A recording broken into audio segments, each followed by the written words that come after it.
Bon, mon soir va à l'endroit du peuple panafricain d'ici, d'Afrique bien sûr et d'ailleurs. Et j'aimerais me prononcer sur la question des élections en Afrique et particulièrement dans l'espace AES. Oui, l'espace AES, comme on l'appelle, on aime l'appeler bien sûr. Cet espace-là, on remarque qu'il y a des voix qui s'élèvent au sein de la classe politique malienne qui demandera à ce que Assimi Goïta organise des élections. Et donc j'aimerais seulement leur rappeler que dans notre espace actuellement, nous ne pouvons parler d'élections. Il est hors des questions que nous parlions d'élections sans que nous ayons réuni bien évidemment le maximum de conditions pour nos concitoyens, nos compatriotes, afin que tout le monde, sans exception, puisse avoir le droit d'aller choisir son candidat. Bien évidemment. Parce qu'il va falloir que on mette une chose dans la tête des Africains, que coûte élection, vaille que vaille élection, n'est pas la solution à nos problèmes. Nous avons un problème, du moins une problématique plus grande que ça, plus complexe que ça. Et il ne suffit pas d'aller aux élections pour prétendre pouvoir résoudre ces problèmes-là. Aujourd'hui, nous avons des leaders qui sont engagés, des leaders qui sont vraiment panafricains, des leaders qui aiment leur pays, qui sont sincèrement engagés. Et donc, ces leaders-là ont besoin de notre soutien, ont besoin que le peuple se mette derrière eux comme un seul homme, afin qu'ils puissent arriver à bon port avec le navire AES. Parce que nous savons que la classe politique a fait ses preuves. Et cette classe politique qui était là avec des pseudo-démocrates ou avec, soi-disant, venus par des élections, des pseudo-élections régulièrement faites, nous avons vu comment ces gens-là ont géré nos nations.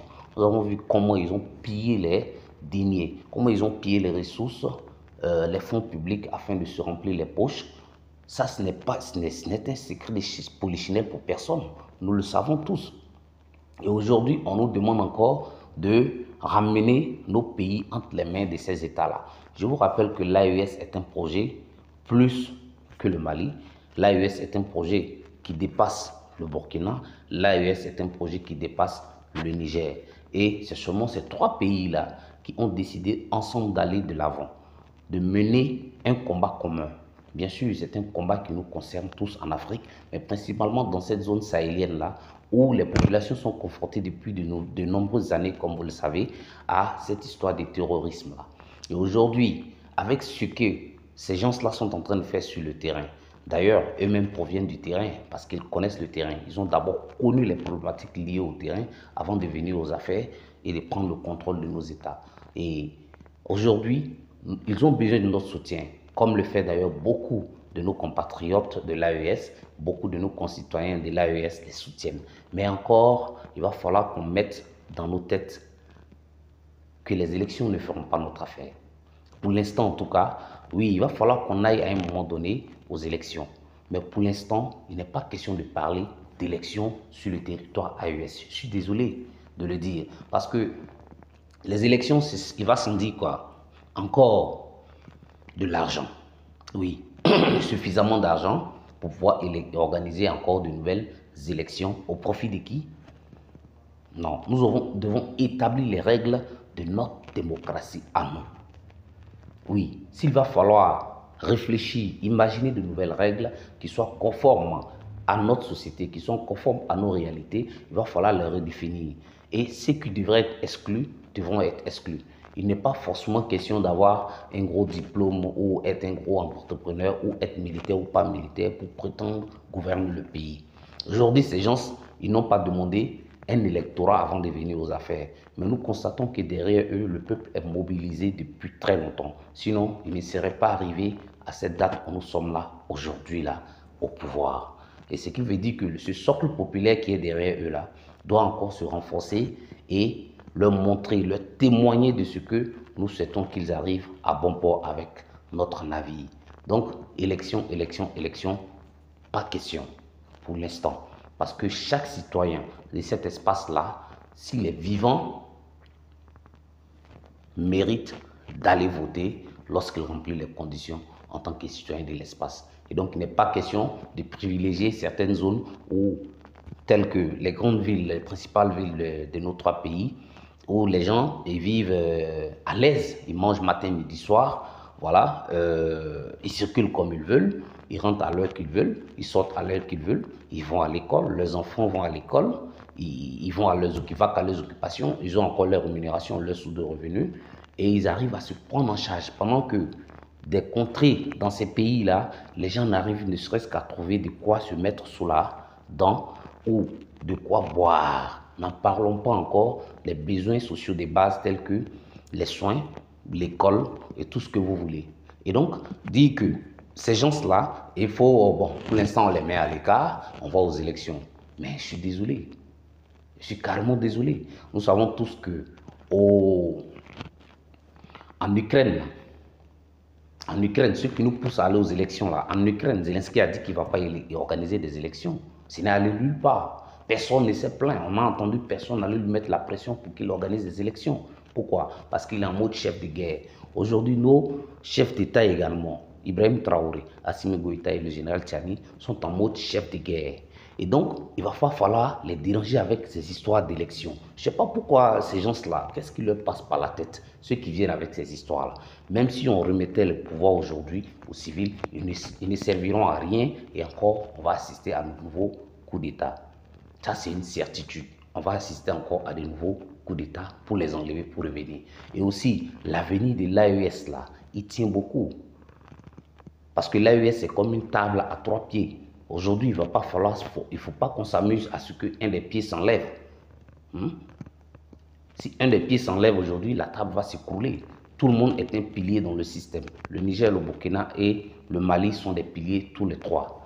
Et donc, il ne va pas falloir qu'on s'amuse à ce qu'un des pieds s'enlève et l'édifice risque de s'écrouler. Ça, c'est une évidence parce que les projets qu'ils sont en train de mettre en place, ce n'est pas des projets de tout de suite, non. Des projets de 10 ans, de 20 ans, de 15 ans, de 20 ans, de 30 ans.